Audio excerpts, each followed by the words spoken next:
कहीं पर भी अगर आप जमीन खरीदने के लिए जाते हैं या प्लॉट खरीदने के लिए जाते हैं तो आपको किन किन बातों का ध्यान रखना चाहिए।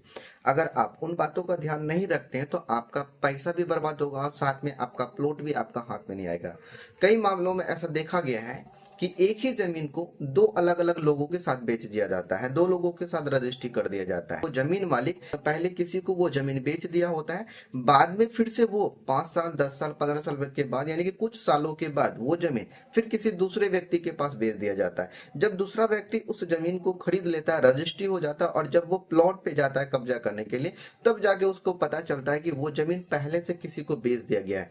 तो वहां बहुत बड़ा विवाद खड़ा हो जाता है। तो आप किसी भी प्रकार का कोई भी जमीन खरीदने के लिए जाते हैं तो उस जमीन को खरीदने से पहले आपको किन किन बातों का ध्यान रखना पड़ेगा, आज मैं आपको इस वीडियो के माध्यम से बताऊंगा। वीडियो बहुत ही इंफॉर्मेटिव होने वाली है, वीडियो को अंत तक जरूर देखिएगा। हेलो दोस्तों, नमस्कार। मैं आपका दोस्त मोनू शर्मा स्वागत करता अपने यूट्यूब चैनल इन्फोबिज शर्मा जी में। दोस्तों, वीडियो पसंद आएगा तो वीडियो को एक लाइक कर दीजिएगा। चैनल पर नए होंगे तो प्लीज चैनल को जरूर सब्सक्राइब कर दीजिएगा, क्योंकि आपके लिए मैं इसी तरीके का बहुत ही इंफॉर्मेटिव वीडियो लाता रहता हूँ। अगर आप किसी भी प्रकार का कोई भी जमीन खरीदने के लिए जाते हैं तो वहां पे आपको किन किन बातों का ध्यान रखना होगा। साथ में अगर आपके साथ कहीं ऐसा धोखाधड़ी हो जाए कि अगर कोई भी जमीन को आपने खरीदा और आप बाद में पता चल रहा है कि वो जमीन पहले से किसी व्यक्ति को वो बेच दिया गया, तो उस स्थिति में आप क्या कर सकते हैं। उस स्थिति में आपको आईपीसी धारा 67, 68 और 424 के तहत आपको मुकदमा दायर करना होगा। अब इस मुकदमा को दायर करने से पहले आप ये चीजें कंफर्म हो जाना पड़ेगा, तभी जाके आपका मुकदमा दायर होगा और तभी जाकर के आपका सुनवाई होगा और आपका पैसा वापस हो सकता है, यानी तो आपको प्लॉट मिलेगा।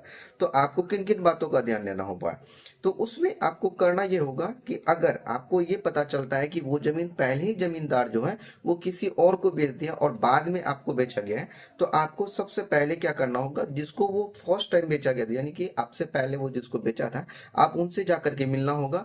मिलने के बाद आपको उनका डॉक्यूमेंट को चेक करना होगा कि वास्तव में वो जमीन उनको बेचा गया है या नहीं, या वो अवैध रूप से कब्जा करके रखा हुआ है। ठीक है, तो सबसे पहले क्या करना होगा कि उसका डॉक्यूमेंट को चेक करना होगा। अगर डॉक्यूमेंट में वास्तव में उसी जमीन मालिक के द्वारा उस जमीन को बेचा गया है, आप उसको बताना है, आप अपना भी रजिस्ट्री उनको दिखाएंगे, सारा डिटेल दिखाएंगे, तो वो समझ में आ जाएगा उसको कि ये नहीं, वास्तव में इसको भी जमीन बेचा गया है।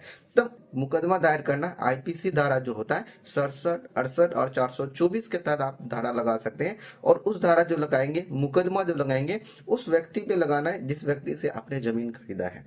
अब जब ये धारा लगाएंगे और लगाने के बाद आपको पुख्ता सबूत के लिए जो पहले जमीन उस जमीन को खरीदा है उसके पास जो डॉक्यूमेंट है, उस डॉक्यूमेंट को आपको छाया प्रति जरूर दीजिएगा, तभी जाकर के आपका केस मजबूत होगा और तभी जाके सुनवाई होगा। साथ में उस व्यक्ति का गवाही भी जरूर होना चाहिए। अगर उस व्यक्ति का गवाही नहीं रहेगा तो आपका केस मजबूत नहीं होगा और आपको वापस नहीं मिलेगा पैसा। ठीक है, तो आपको क्या करना होगा, इन चीजों को ध्यान देना होगा और इन चीजों के जरिए से ही आप उस जमीन को प्राप्त कर सकते हैं। ठीक है, अगर आप किसी भी प्रकार का कोई भी प्लॉट को खरीदने के लिए जाते हैं तो आपको क्या क्या चीजें ध्यान में रखना होगा। सबसे पहले आप ये चीजें देखिएगा कि जिस भी व्यक्ति का जमीन आप खरीदने के लिए जा रहे हैं, क्या उस व्यक्ति के नाम पे जमाबंदी कायम है या नहीं। अगर जमाबंदी कायम नहीं है तो उस जमीन को आपको भी नहीं खरीदना है। पहले उसका सारा डिटेल निकालिएगा, पहले उनका सारा डिटेल निकालना है, तभी जाके उस जमीन को या उस प्लॉट को आप खरीदिएगा। ठीक है, तो जमाबंदी देखना है, जमाबंदी सारा अगर रहेगा तब तो ठीक है, नहीं तो आपको थोड़ा सा और तहकीकात करना पड़ेगा।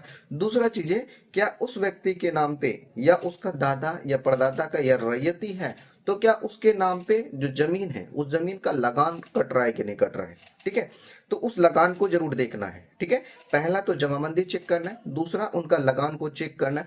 लगान चेक करने के बाद अगर वो जमीन जो है अगर खतियानी है तो उसमें जितने लोगों का हिस्सा, उन चीजों को देखने के बाद क्या उस व्यक्ति के नाम पे दाखिल खारिज हुआ है नहीं, आपको चेक कर लेना। अगर दाखिल खारिज नहीं हुआ होगा तो आपको थोड़ा सा सतर्क रहना होगा। अब इन चीजों, तीन चीजों को जो देखने के बाद अगर इन तीन चीजों में भी अगर आपको किसी भी प्रकार का डाउट लगता है, ठीक है, तो आपको एक और रास्ता बताता हूं जो कि बहुत ही अच्छा रास्ता और जो सही रास्ता मैं आपको बता रहा हूं।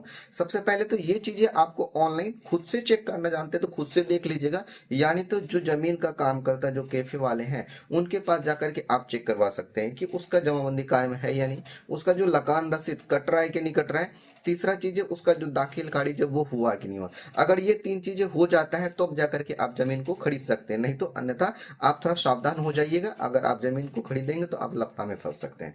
और एक चीज मैं आपको बता रहा हूँ जो कि महत्वपूर्ण चीजें है, आपको अगर किसी भी प्रकार का प्लॉट खरीदने के लिए जा रहे हैं, अगर उन चीजों में 3 चीजों में अगर आपको नहीं समझ में आता है तो जिनका भी जमीन आपको खरीदना है उनसे पहले आपको उनका डॉक्यूमेंट ले लेना। डॉक्यूमेंट लेने के बाद आप अपने अंचल चले जाइएगा, कर्मचारी वगैरह बैठते हैं, सीओ सर वगैरह बैठते हैं, ठीक है। तो वहां पे जाकर के उस जमीन का आपको पेपर दिखा करके वहां से सारा जानकारी आप प्राप्त कर लीजिएगा।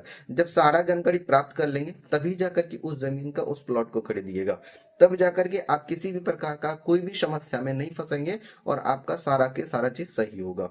उम्मीद करते हैं ये वीडियो आपको इन्फॉर्मेटिव लगा होगा। वीडियो अगर अच्छा लगा होगा तो वीडियो को एक लाइक कर दीजिएगा। चैनल पर नए होंगे तो प्लीज चैनल को जरूर सब्सक्राइब करके जाइएगा। चलिए दोस्त, मिलते हैं एक नई वीडियो में नई जानकारी के साथ साथ। तत्काल के लिए जय हिंद, जय भारत।